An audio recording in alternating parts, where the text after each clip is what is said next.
అంటే ఆ రోజు ఇదే కాంగ్రెస్ పార్టీ మరి ప్రెస్ మీట్లు పెట్టి అశోక్ నగర్కి వెళ్ళి నిరుద్యోగ యువతి యువకులతో సమావేశాలు పెట్టి మేము అధికారంలోకి వస్తే 1:100 చొప్పున మెయిన్స్ పరీక్ష రాయడానికి అవకాశం ఇస్తామని చెప్పారు. అంతేకాదు మీకు ఒక వీడియో కూడా చూపిస్తాను. అసెంబ్లీలో ఈనాడు ఉప ముఖ్యమంత్రిగా ఉన్న బట్టి విక్రమార్క గారు కూడా 1:100 చొప్పున మెయిన్స్ పరీక్షకు అనుమతి ఇవ్వాలని చెప్పి ఆయన అసెంబ్లీలో డిమాండ్ చేశారు. మరి ఆ రోజు అశోక్ నగర్కి వెళ్ళి మాట్లాడతారు, అసెంబ్లీలో మాట్లాడతారు. ఈరోజు అధికారంలోకి వస్తే ఎందుకు 1:100 అనుమతి ఇవ్వడం లేదు అని చెప్పి నేను అడుగుతా ఉన్నా. అంటే ప్రతిపక్షంలో ఒక మాట, అధికారంలోకి వస్తే ఇంకో మాట ఉంటుందా? ఎందుకు మీరు మాట తప్పుతా ఉన్నారు? ఆ యువత వచ్చి మీ కాళ్ళ వేళ్ళ పడ్డా కూడా కనికరం లేదా మీకు? కనీసం స్పందించరా అని నేను అడుగుతా ఉన్నా. ఆ రోజు బట్టి గారు మాట్లాడినటువంటి వీడియో కూడా ఈరోజు మీ ముందు అసెంబ్లీలో ఆయన మాట్లాడిన వీడియో కూడా చూపిస్తాం. సరే, చాలా సంవత్సరాల తర్వాత ఈ రాష్ట్రం వచ్చిన తర్వాత మొదటిసారి వాళ్ళకి నోటిఫికేషన్ ఇచ్చారు అధ్యక్ష. 1:50 వాళ్ళ ఎలిజిబిలిటీ ఇచ్చారట. 1:50 కాకుండా 1:100 ఇస్తే కొంత ఎక్కువ మంది చాలా సంవత్సరాల నుంచి ప్రిపేర్ అవుతున్నారు కాబట్టి అవకాశాలు బాగుంటాయి కాబట్టి దయచేసి 1:100 ఇవ్వాల్సిందిగా నేను మీ ద్వారా రాష్ట్ర ప్రభుత్వాన్ని ఆలోచన చేసి అవకాశం ఇవ్వాల్సిందిగా కోరుతా ఉన్నాను. ఆ రోజేమో 1:100 ఇవ్వాలని యువతను రెచ్చగొట్టారు. మేము అధికారంలోకి రాగానే 1:100 అవకాశం ఇస్తామని చెప్పారు. ఈరోజు ఎందుకు ఇవ్వడం లేదు? ఎందుకు మాట తప్పుతున్నారు? నిరుద్యోగ యువతి యువకులకు సమాధానం చెప్పాలని చెప్పి మేము డిమాండ్ చేస్తున్నాం. రెండవది, ఈరోజు వాళ్ళు ఇంకొక బ్యాచ్ కూడా గ్రూప్ 2, గ్రూప్ 3 ఉద్యోగాలకు సంబంధించి కూడా బీఆర్ఎస్ పార్టీకి దరఖాస్తు ఇచ్చారు. ముఖ్యంగా దీంట్లో ఆ రోజు అశోక్ నగర్కి వెళ్ళి గ్రూప్ 2 ఉద్యోగాలు అప్పటి బీఆర్ఎస్ ప్రభుత్వం తక్కువగా నోటిఫై చేసింది. గ్రూప్ 3 ఉద్యోగాలు చాలా తక్కువగా నోటిఫై చేశారు. రాష్ట్రంలో చాలా ఖాళీలు ఉన్నాయి.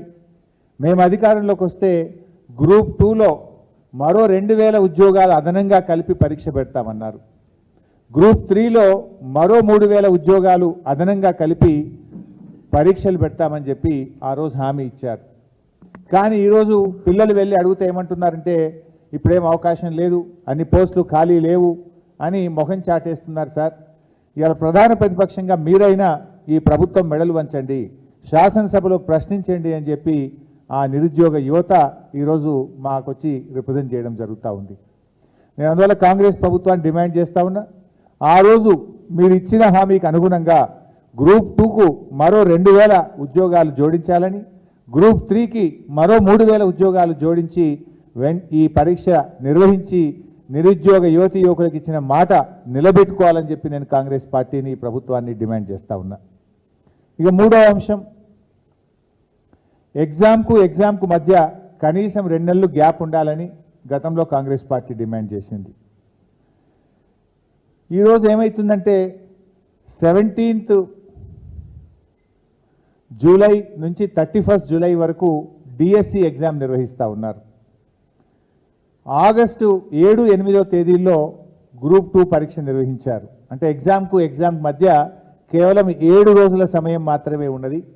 గతంలో కాంగ్రెస్ పార్టీ పిల్లలు ఎట్లా చదువుకుంటారు, కనీసం 2 నెలలు గ్యాప్ ఉండాలని చెప్పి మాట్లాడినటువంటి కాంగ్రెస్ పార్టీ ఈరోజు పిల్లలు పోయి మాట్లాడితే అవకాశం లేదు అని చెప్పి ముఖం చాటేస్తున్నారు, మాట తప్పుతున్నారు అని చెప్పి పిల్లలు అంటా ఉన్నారు.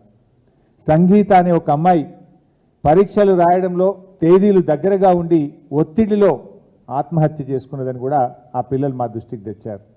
ఆ ఒత్తిడికి లోనైపోయి దగ్గర పరీక్షలు పెట్టడం ద్వారా ఇదే అశోక్ నగర్లో కోచింగ్ సెంటర్లో శిక్షణ తీసుకుంటున్న సంగీత అనే అమ్మాయి ఈ మధ్యకాలంలో ఈ ప్రభుత్వం వచ్చిన తర్వాత ఆత్మహత్య చేసుకోవడం జరిగింది.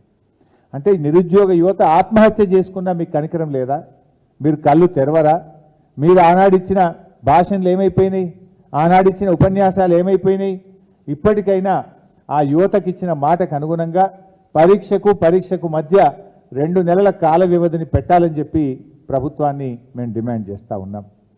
4వ అంశం, మేము జాబ్ క్యాలెండర్ ఇస్తామని చెప్పారు. అన్ని పత్రికల్లో ఫుల్ పేజ్ యాడ్లు ఇచ్చారు. 1 సంవత్సరంలో 2 లక్షల ఉద్యోగాలు నింపుతామని, ఏడాదిలోగా 2 లక్షల ఉద్యోగాలు నింపే బాధ్యత మాదని, 6 గ్యారంటీల్లో భాగమని ప్రమాణాలు చేశారు. ఇద్దరు సంతకం పెట్టారు. ఆనాటి పిసిసి అధ్యక్షుడు, అదేవిధంగా ఆనాటి శాసనసభాపక్ష నాయకుడు ఇద్దరు సంతకాలు పెట్టి ప్రజల్ని నమ్మించారు. బాండ్ పేపర్లు రాసిచ్చారు. అన్ని పత్రికల్లో ఫుల్ పేజ్ యాడ్లు ఇచ్చారు. ఇది చూడండి అడ్వర్టైజ్మెంట్. ఒక్కొక్క పత్రికలో ఫుల్ పేజ్ యాడ్లు ఇచ్చారు. మేము 6 గ్యారంటీలు అమలు చేస్తాం, ఏడాదిలోగా 2 లక్షల ఉద్యోగాలు ఇస్తాం, ఇది మా జాబ్ క్యాలెండర్ ఇచ్చారు. ఏమైంది? ఎన్నికల ముందు జాబ్ క్యాలెండర్ ఇచ్చిన మీరు ఇవాళ అధికారంలోకి వచ్చిన తర్వాత 6 నెలలైనా జాబ్ క్యాలెండర్ ఎందుకు విడుదల చేయలేదు అని నేను నిరుద్యోగ యువతి యువకుల పక్షాన్ని అడుగుతా ఉన్నా. ఆనాటి మీ ఉపన్యాసాలు ఏమైనాయి? ఎందుకు జాబ్ క్యాలెండర్ ఇవ్వడం లేదు? మీరు ఏడాదిలోగా 2 లక్షల ఉద్యోగాలు ఇస్తామన్నారు, ఇప్పటికీ 6 నెలలు అయింది. ఏవి మరి 6 నెలల్లో ఒక్క నోటిఫికేషన్ ఇచ్చారా? ఏవి మీ 2 లక్షల ఉద్యోగాలకు మీ ప్రణాళిక ఏది? మీ జాబ్ క్యాలెండర్ ఏది?